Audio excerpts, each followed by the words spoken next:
we wondered, Gordon, how would Karsten Warholm respond to Rai Benjamin beating his PB and moving to number 2 all time and almost breaking the world record, getting that close to the world record in Eugene, and we just saw world record 46.70 flat. He's not slowing down, and with the more that the competition keeps getting closer to him, like Rai Benjamin running out of his mind, you felt like Benjamin probably could have gone even faster in Eugene, but this is his season opener in the 400 hurdles. It's not like he's worked his way into shape, into peak fitness. This is his first 400 hurdles of the season. He freaking breaks the world record. I don't know if that's ever been. Has anyone ever broken a world record in their first attempt at that event in that season? It's incredible. Well, he ran the 300-meter hurdles this year and ran the fastest time in history in that event too.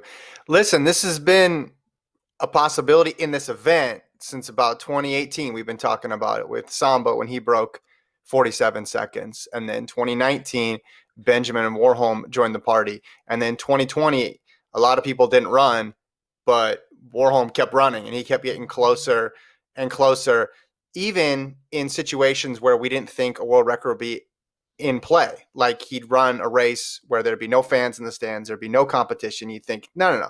He needs something to get him going. He needs something to put him over the top to run a world record. He can't run this fast without anybody there. And today, I guess, was just enough because he had fans in the stands. Had a little bit of competition, but not too much. Kept one person to his outside. I remember, Gordon, you've been making fun of me the last year or so. You keep saying there's gonna be a world record. Keep saying there's gonna be a world record. You've been accusing me of bait and switch, and finally, it happened. It took a while. You're right. It did take a while. Yeah, and I was surprised. I did not expect it to happen. I thought, hey, he's, like season opener of the event. He's probably going to run a good time, maybe a 46 high, 47 low. But I did not expect him to go all out into world record territory. And I even made a side comment. I was watching it with JoJo on the couch, and right before he started, like he's in his home crowd, right? He's in Norway. So he does a loud ass like yell and scream and muscle flex and a lot of tension in the face. And I'm thinking like, is he using up too much energy in his like pre-race like pump up? Because he's like, you want your body to kind of feel your muscles relax. You don't want a lot of tension. But he was not him. He was able to handle it, and 46.70, man. It's like no other. And I was also saying, you were thinking at least, potentially world record attempt in 2020, but it's better he did it in 2021 because that was an empty stadium. This had a full stadium. So fate told him like, nah, sorry, we're not going to let you break this record in front of nobody. We got to make sure you wait till people are there to visually see it. So that was cool. No, I agree with you because if there's one person in track and field right now who feeds off of the crowd and by extension gives the crowd something to get excited about, it's Karsten Warholm because of precisely the pre-race routine that you've seen and the post-race celebration. I don't have the feet up anymore. I'm assuming he's already on a Viking ship somewhere within the stadium at this point. And it's fitting. You're right. Does it at home, gets to do it in Norway, and gets to do it with fans in the crowd. And as soon as the gun went off, Gordon, did you hear how loud it got? It was amazing. I mean, there have been some other good performances throughout this Diamond League meet, but as soon as the gun went off, it was instant noise there. I thought, you're right, it would come later when him and Benjamin, or him and Samba and Benjamin, or there was a greater collection of talent in a race. But that's just unrealistic. These guys are too good. They don't need anybody else to help them get there. Now, when they get there, I think we're going to see something epic because I don't think we've heard I don't think Rai Benjamin's season's best is going to be run at the trials. I don't think he peaked in Eugene. I'll say that. I'm excited for the response.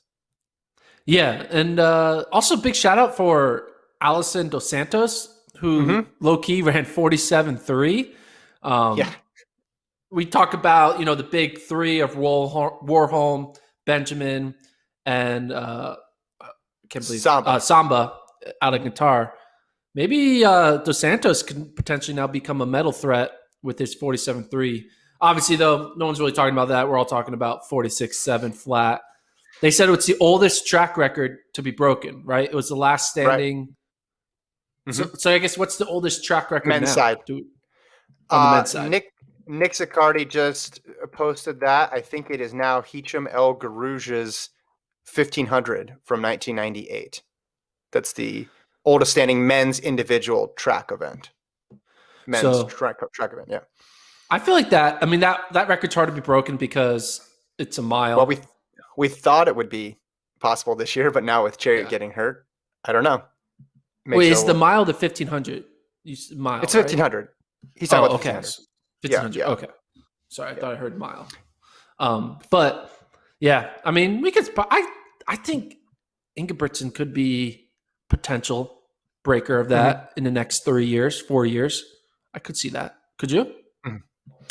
Yeah, it's a possibility. I mean, you saw in the mile of the day just how deep it was. You had Mick Swain running 348. I mean, the whole event is pretty deep right now. There's a lot of people who are willing to take risks and push the pace. But yeah, in terms of this event, Monaco in the beginning of July, like I know I'm going to be out next couple of weeks, Gordon. I'm going to reschedule something. I got to see Monaco. The start lists are insane. I'm surprised every year. I should stop being surprised by how good the start lists are in Monaco. But right now it's Benjamin v. Warholm. So if they run that race and then they run in Tokyo, we're going to get to see them at least 2 times this year.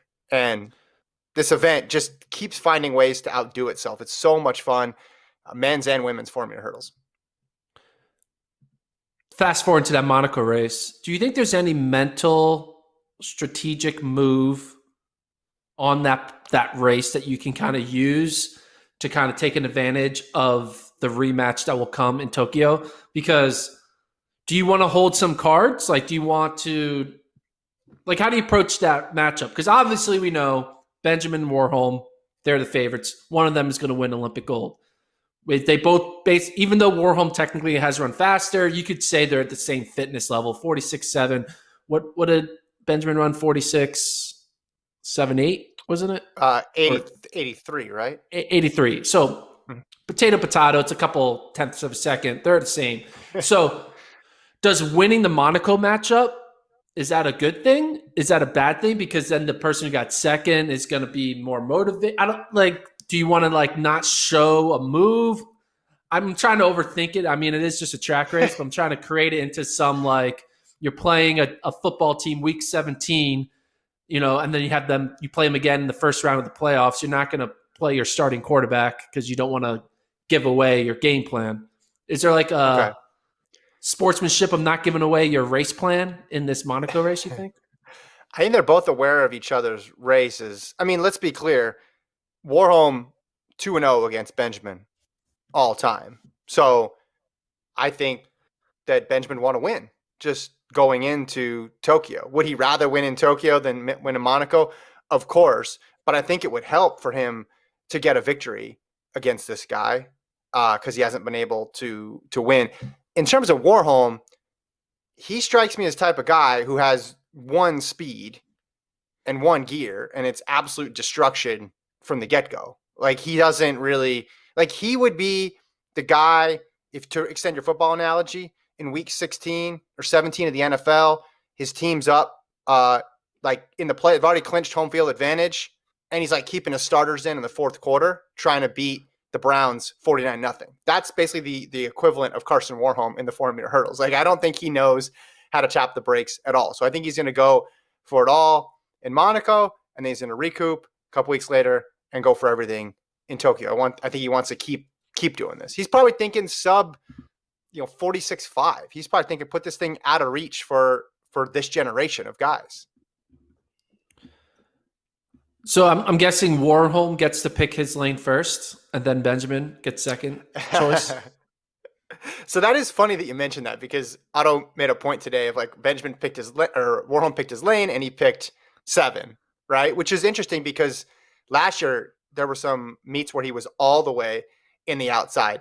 I guess you're right though. You have to defer to the guy who's number 1 in history versus the guy who's number 3 in history. And that matters, the 4 hurdles, as we've seen with on the women's side, inside versus outside, getting to see your competition for sure. Yeah. Do you think there could be, what if Warholm's you mentioned how Benjamin is 0-2 against Warholm. Mhm. Maybe Warholm pulls a move like, I'm not even going to let you have a chance of beating me. So Yeah. I'm going to run the 400 flat Why are and you let encouraging you, this? No, and no, then no, and no, then no, you no, run the no, no, no, 400, and no. then it's just like, hey man, just don't give him the benefit, don't give him No, don't say that. Don't say that. Please don't say the that. Warham's been on this okay, podcast. He probably yeah, doesn't listen, but he's been on this podcast, so he at least knows at some part in his brain, he knows it exists.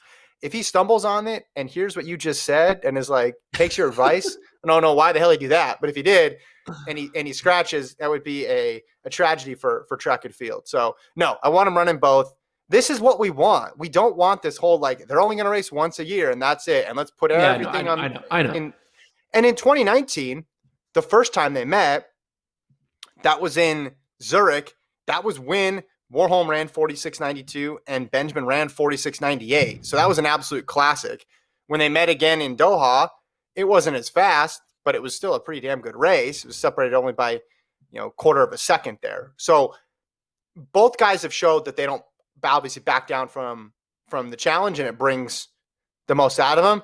I want to see a McLaughlin Muhammad type combo here, though. That's what I want to see when they race against each other. I want to see it go to new heights, and I think it can. It's fun too because the styles are totally different. Warholm runs like the first 200. I don't know. He could probably qualify in like the flat 200 with his first 200 in these Formula Euro races. Rise a little bit more methodical, and he closes hard. So it's fun just to watch the contrast in styles as well too. So, I got to say, when you said, hey, let's do an Oslo recap pod, I was kind of nervous. It's like, what if nothing happens? And you said, Warholm's running. I said, okay, well, fingers crossed. He delivered, though.